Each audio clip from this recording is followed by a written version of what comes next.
皆さんまた来てくださってありがとうございます。こちらマンハッタンニューヨーク木曜日の午後です。ということでね、今週なんかねニューヨークはね朝夕涼しくなって、なんかあれ秋っていう感じなんですけど、日本の友達が日本はすごい暑いって言ってたので、日本の皆さん塩分糖分水分十分とってお過ごしください。エアコンはちゃんと入れてくださいね。ということで、今日の動画はね、やっぱ今週ずっと見てきてて、弾劾への道がまだ止まらないんですね。オールドメディアとあちら側の人たちはガン無視で何も言わないんですけど、次々と証拠が出てきているんですね。確実な証拠が。ということで、弾劾への道としてまた乗っけてみたいと思います。あとね、数日前に、今週なんですけど、日本の防衛省、何省って言うんだっけ、国防省、防衛省、中国からハッキングされてたっていうことで、日本大丈夫ですかみたいな感じのニュースが上がってたんですよね。英語で。こっちで。2回ぐらい上がったのかな。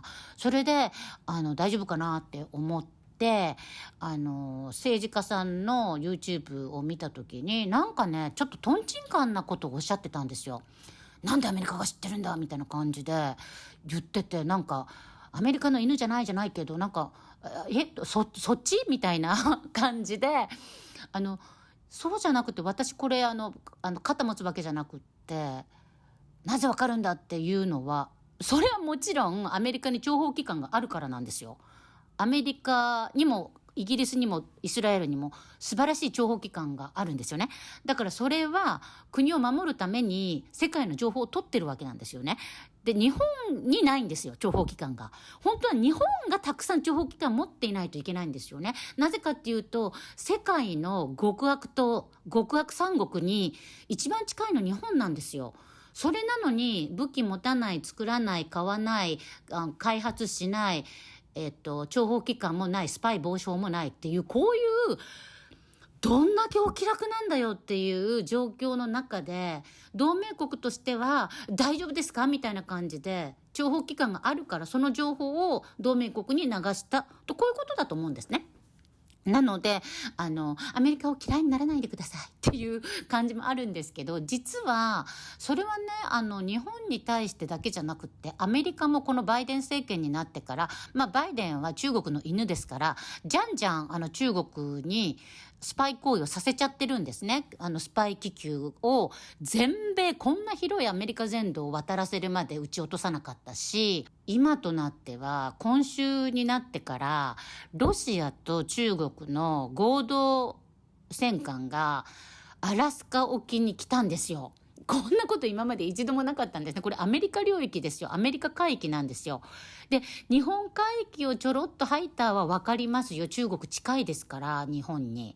でも、アメリカ、アラスカまでどんだけ遠いんだよっていう感じで、やっぱりバイデンがデクノボーで中国からお金もらって、国賊級のこといくらでもしているから、大丈夫って思ってきたんだなって私は思ってたんですね。だから、本当に、このことに関して危機的に思っているアメリカ人はやっぱり同盟国の日本にもちょっと気をつけてっていうことあると思うんですよ。だからそれはアメリカが日本を何とかしてるんじゃなくって、アメリカも今中国に舐められて、中国にまさかアメリカという国を取られようとしてるんじゃないかっていうことは、例えば農場を買い漁ったり、石油とか天然ガスがいっぱいある農場を買い漁ったり、スパイ気球を飛ばしたり、今度はロシアと中国の合同戦艦が来たりっていうことで、もちろんポセイドンっていう探査機がいち早く察知して追い返したんですけど、こんなこと今までなかったので、やっぱりちょっと危機管理が同盟国は必要だなっていう感じのことで、一応ニュースを載っけておきますということで、長くなってごめんなさい。見てください、どうぞ。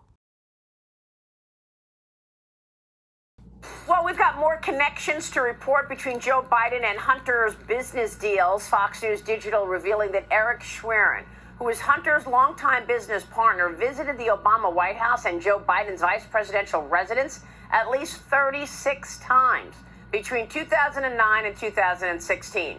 The president of the Government Accountability Institute, Peter Schweitzer, joined me on Sunday Morning Futures on Sunday, saying that Schwerin was in control of the Biden money. I would add the next shoe that may drop is there's another individual involved with Hunter Biden named Eric Schwerin. He's the guy that moved money around, and based on the Hunter Biden laptop, Schwerin had access not only to Hunter Biden's accounts, but also Joe Biden's accounts. We are waiting to see what shoe drops next here. We know that Eric Schwerin is going to be testifying in front of Jim Jordan's committee. What are your thoughts on what we're learning now about Hunter Biden's business affairs and how much Joe Biden was involved?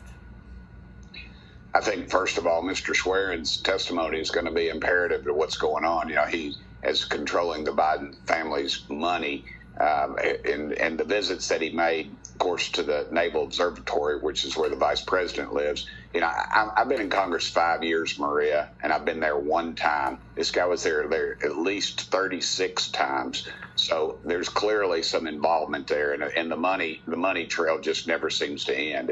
You know, they keep saying the next shoe's going to fall. This is an octopus. More shoes just keep falling with this guy again. Of course, I'm anxious to see Jim Jordan cross-examine him in testimony, because it's going to be very interesting. Yeah, Peter Schweitzer also told me that Joe Biden used a cell phone, and that cell phone could unlock a lot of information. That's the number that the then vice president was using, Joe Biden, and he had to speak with Hunter's business partners through that phone. Here's Peter Schweitzer on Sunday Watch. That's right. When you look at the billing on the laptop, this cell phone that that Joe Biden carried as vice president of the United States was actually paid for by Rosemont, the Archer Hunter Biden business. Congressman, what about that phone? Do you have that phone? No, I do not. But as was stated, Chairman Comer, of course, is on top of it. You know, the key to this whole thing is the fact that all this is all tied together and has influence in this White House currently. And, you know, you got to ask yourself, when is this Justice Department going to take note of all of this illegal dealings? You know, you have Hunter Biden, who's obviously communicating with foreign embassies, foreign businesses, yet is not registered as a foreign agent. You and I would be, you know, they would be breaking down our doors and putting us in handcuffs over something like that, Maria. Yet once again, there's a double standard here with the Biden crime family. Trump posted this on social media that Joe Biden is behind this prosecution. He writes, he now wants thug prosecutor deranged Jack Smith to file for a court order taking away my First Amendment rights speech. Congressman, what do you make of all of this? The former president has the next hearing on August 28th, and we're expecting that a trial date will be announced right in the middle of the campaign season, right? Yes, ma'am, and President Trump is correct. What you're seeing, Maria, is Jack Smith is going to limit President Trump's ability to rebut claims against him. So all the other challengers, Joe Biden included, will make all these accusations and tie it to these cases, and Jack Smith's making it illegal for President Trump to even talk about it. So it's a violation of First Amendment. It's completely unconstitutional. And also you have the fact that they're using the grand jury in Washington is now investigating something in Florida. So you have it's just completely irrational and illegal, everything that's going on. And then they're going to try this thing in Washington, D.C., where President Trump received maybe 4% of the vote. I mean, give me a break. This thing is just it's just cooked up, and it's already settled before the jury even meets. So it's completely ridiculous. In terms of where this is going, would you be poised to vote for an inquiry into impeachment for Biden? Oh, well, I think an impeachment inquiry is certainly something that needs to go forward.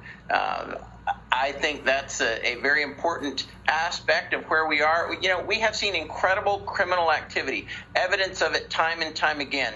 The FBI FD 1023, that form that came out, Devin Archer's testimony that said President Joe Biden, as vice president, was involved in Hunter Biden's business dealings, at least 20 phone calls worth. And then, the FD 1023 goes back and says that there's recordings of Joe Biden with the president of Burisma Gas Company, the Ukrainian company.